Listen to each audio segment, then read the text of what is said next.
નમસ્કાર અમ્મા. ભાગવતના દરેક સ્કંધમાં આપણને એક સેન્ટ્રલ કેરેક્ટર જોવા મળે. સેન્ટ્રલ કેરેક્ટર કે જેની આસપાસ સ્ટોરીની રચના થઈ હોય, અને સેન્ટ્રલ કેરેક્ટર એ શ્રી કૃષ્ણના સ્વરૂપનું કેરેક્ટર હોય, ભગવાન વિષ્ણુનું કેરેક્ટર હોય. ત્રીજા અધ્યાયમાં આપણે સાંભળ્યું ભગવાન કપિલ વિશેની વાતો, અને એ પ્રમાણે આપણે એ સેન્ટ્રલ કેરેક્ટરને સમજ્યા. ચોથા સ્કંધમાં આપણી પાસે મહારાજ પૃથુ એ ભગવાન વિષ્ણુનું સ્વરૂપ છે, અને એની વાત હવે આપણે ગયા અધ્યાયથી ચાલુ કરી છે. આપણે સાંભળ્યું કે મહારાજ પૃથુ સમજાવે છે લોકોને કે મારી વણ જોઈતી પ્રશંસા ન કરશો. જ્યારે તમે મારા કર્મોને જુઓ, જ્યારે તમે જુઓ કે મેં કયા પ્રકારનું જીવન જીવ્યું છે, એના પરથી જ મારું જીવન કેવું રહ્યું છે એની પ્રતીતિ કરો, અને પછી જો પ્રશંસા કરવા યોગ્ય હોય તો કરો. લીડરશિપના બહુ સુંદર ઉદાહરણ તરીકે મહારાજ પૃથુ ઊભા થાય છે. હવે આપણે થોડું આગળ વધવું છે. આજે આપણે મહારાજ પૃથુ એ પૃથ્વી પર કેમ ક્રોધ કર્યો, અને પછી જઈને પૃથ્વીએ મહારાજ પૃથુની સ્તુતિ કેમ કરી, એની વાત સાંભળવી છે. શ્રી મૈત્રેયજી કહે છે કે જ્યારે પ્રજાજનોએ મહારાજ પૃથુના ગુણો અને કર્મોના વખાણ કરી અને તેમની પ્રશંસા કરી, ત્યારે તેમનું અભિનંદન કરીને અને તેમને મનવાંછિત વસ્તુઓ આપીને મહારાજ પૃથુએ તેમને સંતુષ્ટ કર્યા. તેમણે બ્રાહ્મણ વગેરે ચારે વર્ણોના સેવકો, મંત્રીઓ, પુરોહિતો, પુરુવાસીઓ, દેશવાસીઓ અને ભિન્ન ભિન્ન પ્રકારની પ્રકૃતિના લોકોનો સત્કાર કર્યો. અહીંયા વિદુરજીને પ્રશ્ન થાય છે. વિદુરજીને ખ્યાલ છે મહારાજ પૃથુની કથાનો થોડો, એટલે મૈત્રેયજીને આખી કથાનો સ્પષ્ટ રૂપે સંચાર સાંભળવા માટે પૂછે છે કે હે બ્રહ્મન, પૃથ્વી તો અનેક રૂપો ધારણ કરી શકે છે. તેણે ગાયનું જ રૂપ કેમ ધારણ કર્યું? અને જ્યારે મહારાજ પૃથુએ તેનું દોહન કર્યું ત્યારે વાછરડો કોણ બન્યું? અને દોહવાનું પાત્ર કયું થયું? દેવી પૃથ્વી તો પહેલેથી સ્વભાવથી જ ઊંચી નીચી હતી. તેને તેમણે સમતલ કેવી રીતે બનાવી? અને ઇન્દ્ર તેમના યજ્ઞ સંબંધિત ઘોડાને શા માટે હરી ગયા? બ્રહ્મજ્ઞાનીઓમાં શ્રેષ્ઠ ભગવાન સનતકુમાર પાસેથી જ્ઞાન અને વિજ્ઞાન મેળવી અને તે રાજર્ષિ પૃથુ કઈ ગતિ પામ્યા? પૃથુના રૂપમાં સર્વેશ્વર ભગવાન શ્રી કૃષ્ણે જ અવતાર લીધો હતો. એથી પુણ્યકીર્તિ શ્રીહરિના તે પૃથુ અવતાર સંબંધિત જે કંઈ અન્ય પવિત્ર ચરિત્રો હોય તે બધા જ મને કહો. હું તમારો અને શ્રી કૃષ્ણચંદ્રનો ઘણો અનુરાગી ભક્ત છું. આપણે યાદ રાખવું રહ્યું કે વિદુરજીની જે જિજ્ઞાસા છે એ જન્મી છે કારણ કે એમને કૃષ્ણ વિશે વધારે જાણવું છે.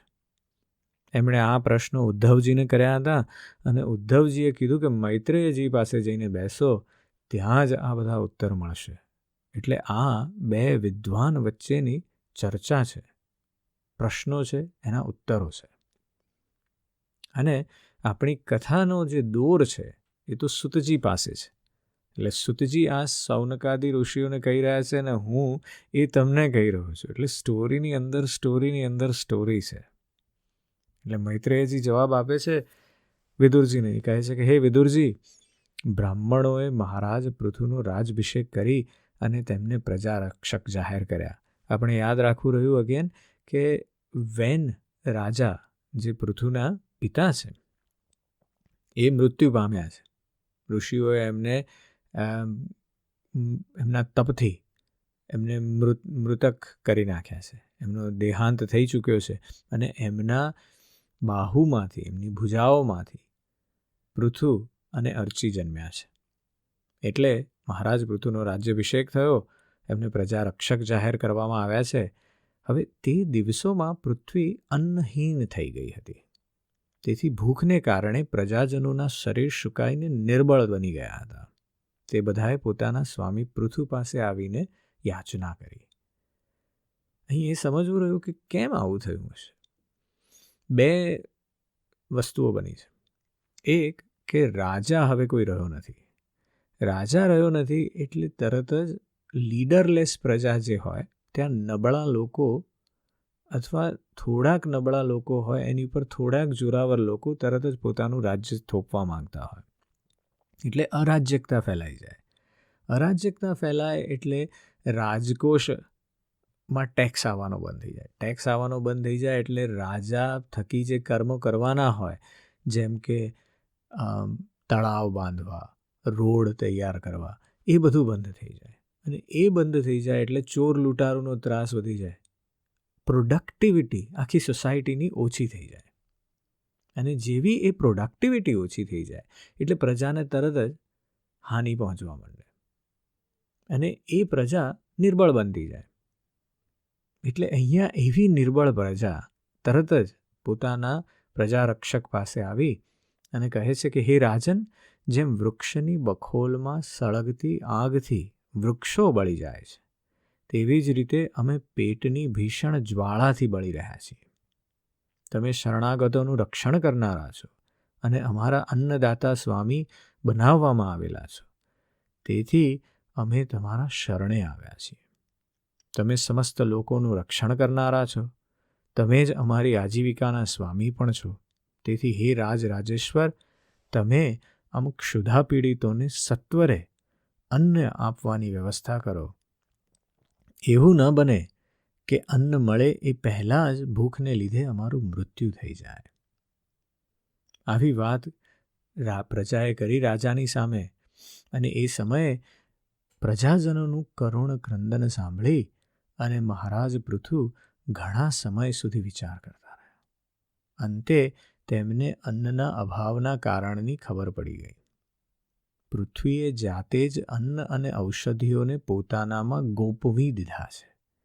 પોતાની બુદ્ધિથી આ વાતનો નિશ્ચય કરી અને તેમણે પોતાનું ધનુષ્ય ઉપાડ્યું અને ત્રિપુરનો વિનાશ કરનારા ભગવાન શંકરની જેમ અત્યંત ક્રુદ્ધ થઈને પૃથ્વીને લક્ષ્ય બનાવીને બાણ ચડાવ્યું.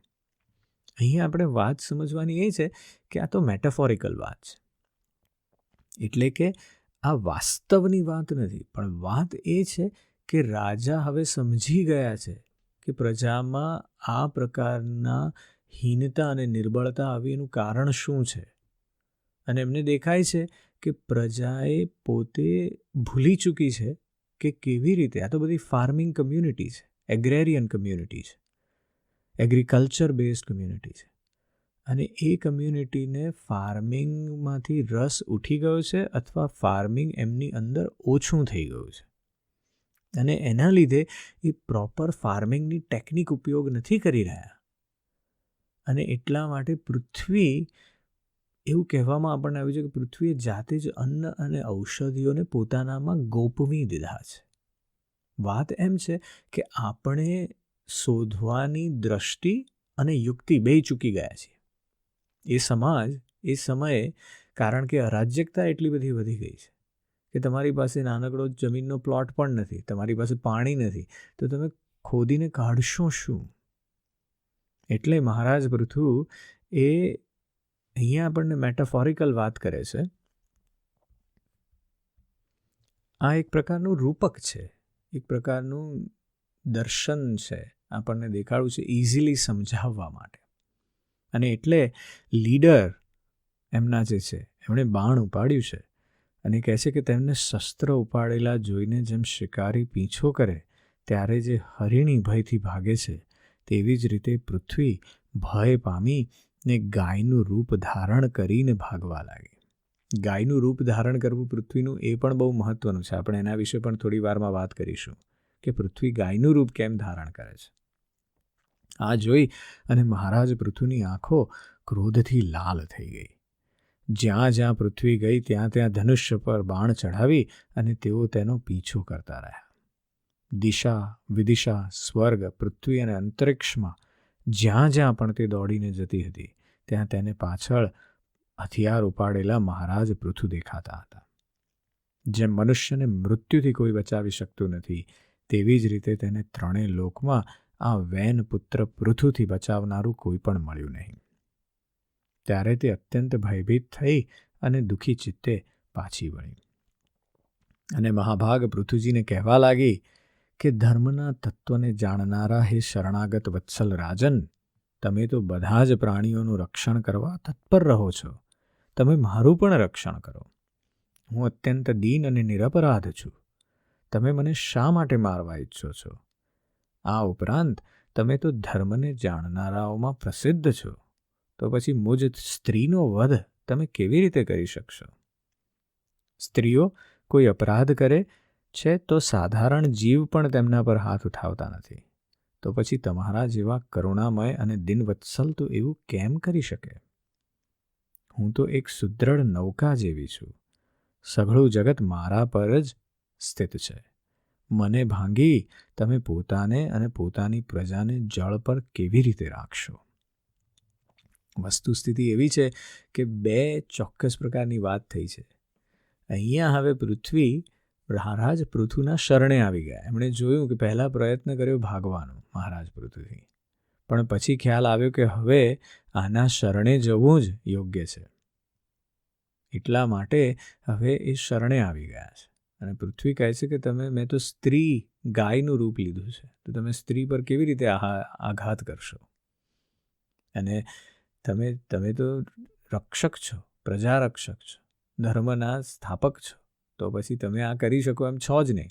એટલે પૃથ્વીના આ રૂપથી આપણે એ પણ જોઈ રહ્યા છીએ કે આપણને એ પણ શિક્ષણ છે કે આપણી શરણે આવેલું જે કોઈ છે એને તો ક્ષમા વિરસ્ય ભૂષણમની જ વાત છે.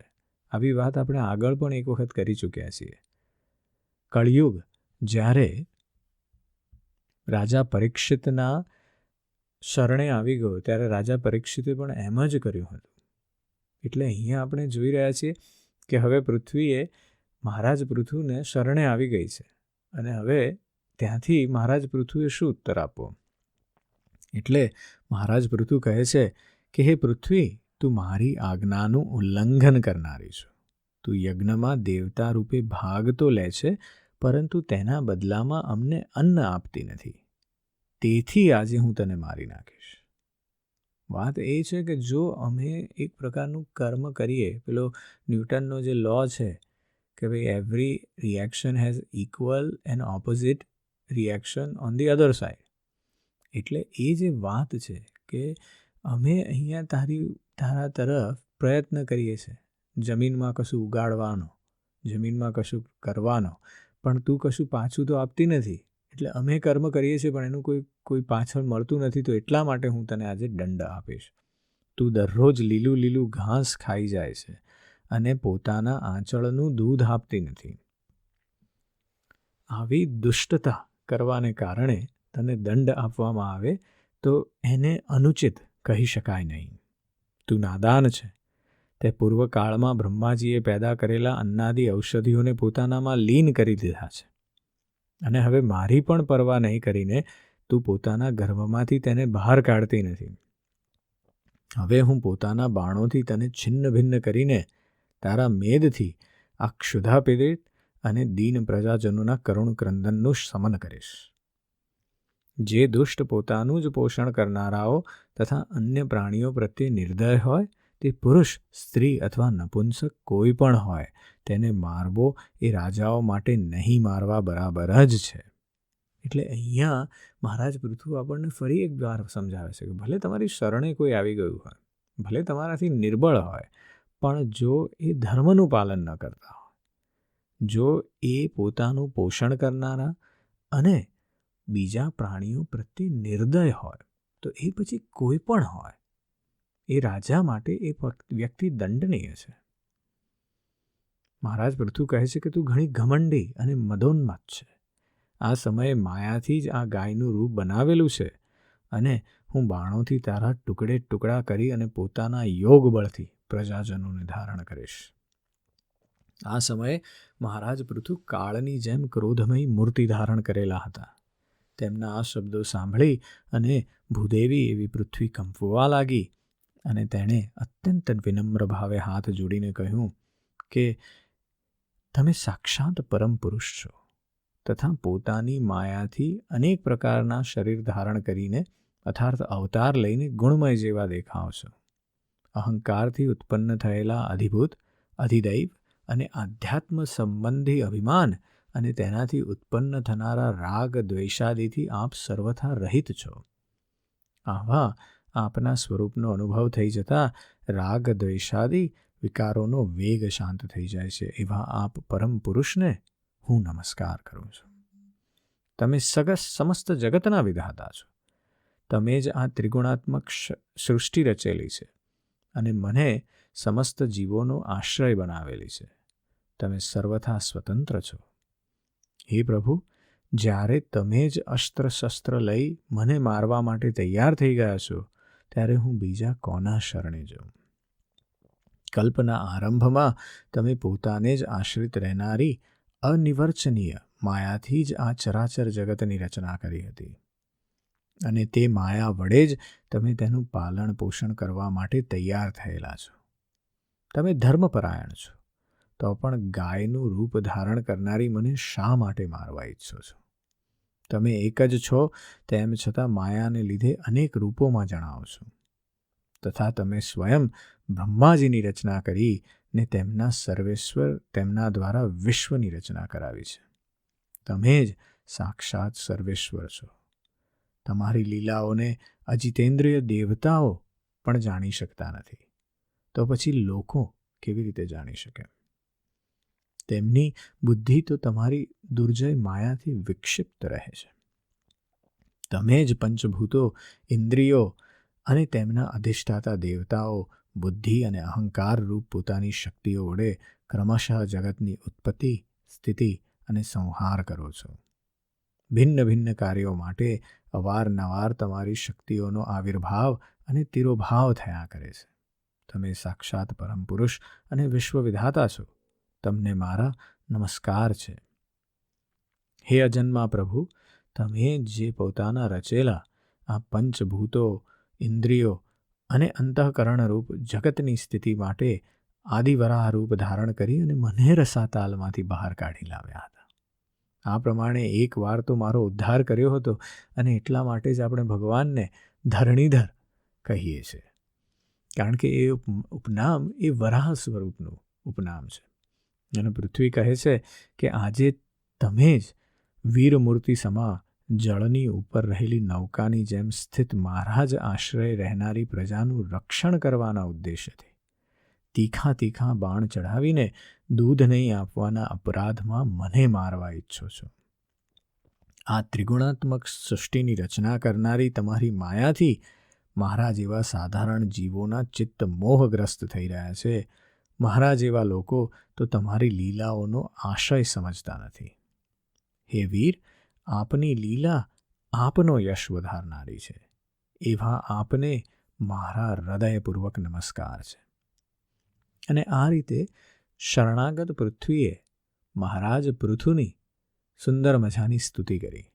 પૃથ્વીને ખ્યાલ આવી ગયો છે કે હું ત્રણેય લોકમાં ઘૂમી આવી પણ કોઈ મને સપોર્ટ કરતું નથી. એનો અર્થ કે આ કોઈક વિરાટ પુરુષ છે. આ પોતે જ ભગવાન વિષ્ણુનું સ્વરૂપ છે. એટલે પૃથ્વી એમના શરણે આવી ગઈ છે. અને મેટાફોરિકલી કે આપણે આ રૂપકની વાત કરી રહ્યા છીએ, એક રૂપની વાત છે. અને એટલા માટે આપણે સમજી રહ્યા છીએ કે એક રાજાનું પોતાનું કર્તવ્ય શું છે પ્રજા પ્રત્યે, કે જ્યારે પ્રજા પીડિત છે ત્યારે પહેલાં તો એણે વિચાર કરીને સમજવું કે પ્રજાના જે પ્રજા પીડિત છે એની કોઝ શું છે, એનું મુખ્ય કારણ શું છે અને એનો ઉપાય કરવો.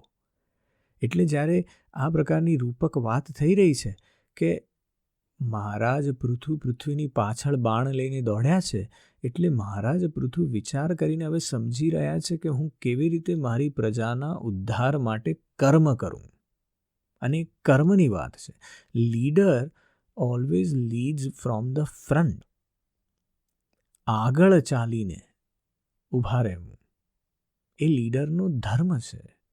અને લીડર જ્યારે સામે આગળ ચાલીને ઊભા રહે ત્યારે જ એના લીડરશિપના ગુણ વ્યક્ત થાય છે. એટલે મહારાજ પૃથુએ લીડ કરી છે, અહીંયા લીડ લીધી છે.